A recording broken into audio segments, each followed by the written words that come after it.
For years you have been able to communicate with any and all forms of living creatures, which has led to a successful veterinarian career. One day you're called into the zoo to help put down an animal. Only suddenly you hear through the howls, "Wait, I'm an alien."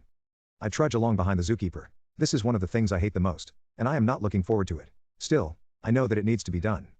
Don't get me wrong, I love my job. There's nothing quite as satisfying as helping an animal that no one else can. My own unique talents aid me more than the average vet. And yet, despite my best efforts, despite the best medical care available, sometimes animals get so injured or sick that the only option is to put them out of their misery. Do you know what happened? I asked the keeper. The wolves were fine when I was out here last week. The keeper sighs. Some of the keepers only work at the zoo for a paycheck. But this is one of the good ones. I'm not sure, the keeper says as he slows. I'd be lying if I said I wasn't grateful to be going slower. One of them just lost all their hair. Fur, and the skin is blistering where the fur used to be. And some of the blisters are oozing pus. I frown. That doesn't sound anything like any of the diseases I'm familiar with. The closest is mange. But the timing. I've never seen a case of mange present so thoroughly in such a short time. Usually it takes 8 to 10 days to start seeing symptoms. And all of the wolves were fine on my last visit. How are the other wolves? I ask. They were a little irritated when we pulled them all out to do a deep clean of their pen. The keeper tells me. But other than that, they're fine. They're not showing any symptoms of, anything other than irritation. They keep nosing the dirt. And the pack leader pissed on pretty much everything first thing they were let into the pen. But other than that, they're fine.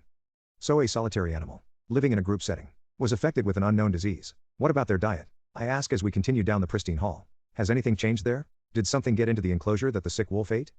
Not that we could tell. The keeper says me. And it hasn't pooped yet. So we can't examine its feces. Odd.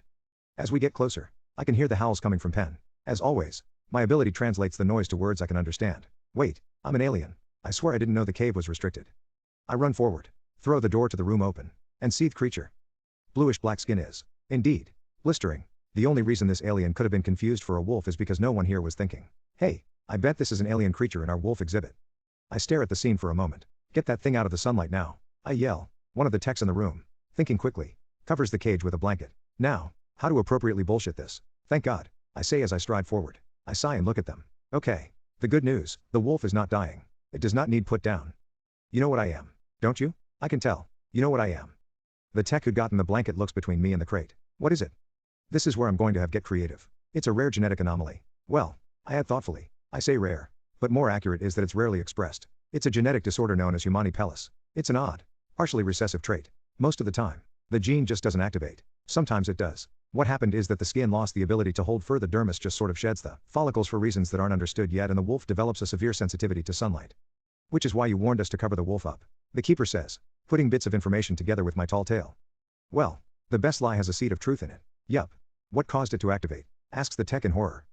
Could be anything, I say with a shrug. Like I said, the disorder isn't well understood. I wait as the two confer. I need to time this just right. If it's possible, I say slowly. I'd like to take the wolf home with me. Both of them look at me and I quickly add. I'll be able to give it almost instant treatment. And I'll be able to monitor the wolf's condition. Track the disorder as it progresses.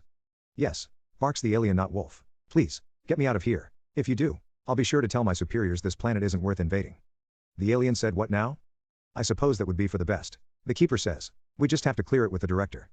Ah, the director. She's either one of the most gullible people I've ever met, or one of the most observant. I feel certain she'll agree. She does. And soon I'm taking the wolf to my home. Fortunately, I live in the middle of nowhere. 230 acres. And my house in the dead center of it all. Since it's dark when I pull up, I get out of the truck, release the gate, and then uncover and open the crate so that the alien can jump down. What do you mean? I demand. You'll talk to your superiors? Ha! Barks the not wolf. I knew you could understand me. The alien hunches its canine-shaped body and scratches behind an ear. Man, these healing blisters itch. Stop scratching. You'll make it worse, I say automatically. I've given the command hundreds, thousands of times. Yeah. The alien shakes itself and then looks at me. So, I was sent to scout, right? Only I thought the cave was open. My mistake. It's restricted. A tongue lolls in a wolfish version of a doggy grin. This looks like a great planet. Lots of forest. Big stupid things to hunt. And even native animals that look like us. I nod thoughtfully. But like that, invasion does make sense. However, it won't work. Yeah, humans are an unforeseen complication. I nod again. And I relax my hold on myself. Fur races up my arms as scales emerge around my eyes while feathers frame them. I swiftly grab the alien with a clawed hand. My species got here first.